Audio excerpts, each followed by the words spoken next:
Equality before law is one thing, equal protection of law is also there. What about equal application of law? Meaning, let's say there are 20 different laws which come in the umbrella of a law to be said valid or invalid, to pass a project or to fail a project.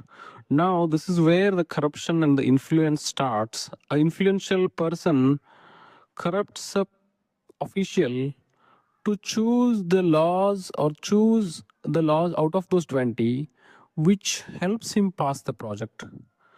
A same set of laws could be used. Let's say another project, an innocent person, he don't have any influence, he has out of 20 more than a influential guy, he has more laws to be passed, but there are 10 laws which might be failing, so the officer selectively chooses those 10 to reject his project.